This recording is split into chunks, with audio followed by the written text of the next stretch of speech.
ನಮಸ್ತೆ ಶ್ರೀ ಗುರುಭ್ಯೋ ನಮಃ. ನಾರಾಯಣ್ಯಂ ದಶಕ43 ತೃಣಾವರ್ತವಧಂ.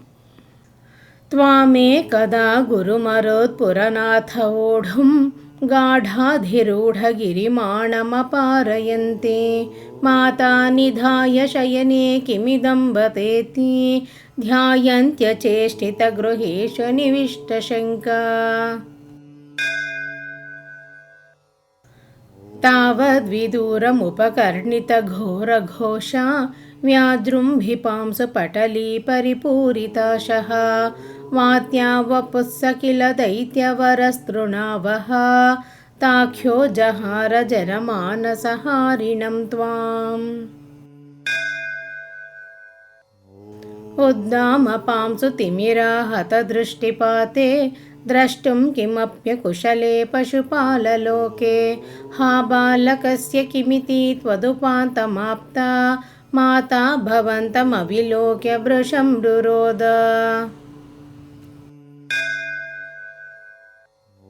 तावत् सदा न ववरोऽपि च दीनमूर्तिः भावत्कभारपरिधारणलूनवेगः सङ्कोचमापतदनु क्षतपांसु घोषे व्यतायत भवज्जननी निनादः. रोदोपकर्णनवशादुपगम्य गेहं क्रन्दत्सु नन्दमुखगोपकुलेषु दीनः त्वां दानवस्त्वखिलमुक्तिकरं मुमुक्षुः त्वय्यप्रमुञ्चति पपात वियत्प्रदेशात्.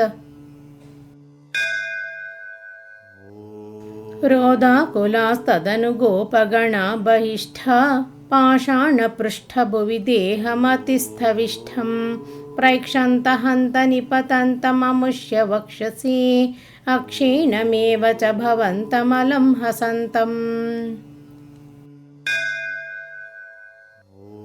ग्रावा प्रपातपरिपिष्टगरिष्ठदेह भ्रष्टासु दुष्टदनुजोपरिदृष्टहासम् आज्ञानमम्बुजकरेण भवन्तमेत्य गोपा दधुर्गिरिवरादिव नीलरत्नम्.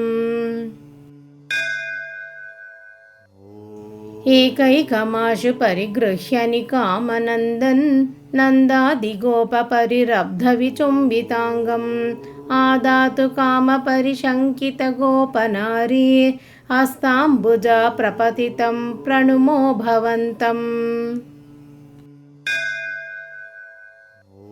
भूयोऽपि किन्नु कृणुमः प्रणतार्तिहारी गोविन्द एव परिपालयतासु तं नः इत्यादि मातरपितृप्रमुखैस्तदानीं सम्प्रार्थितस्त्वदवनाय विभो त्वमेव. वातात्मकं दनुजमेव महीप्रधोन्वन् वातोद्भवान् मम गदान् किमु नो धुनोषि किं वा करोमि पुनरप्यनिलालयेश निःशेषरोगशमनं मुहुरर्थये त्वाम्. सर्वत्र गोविन्दनाम संकीर्तनं गोविन्द गोविन्द. नारायणः किल गुरो ಭಗವನ್ನಮಸ್ತೆ. ಧನ್ಯವಾದಗಳು.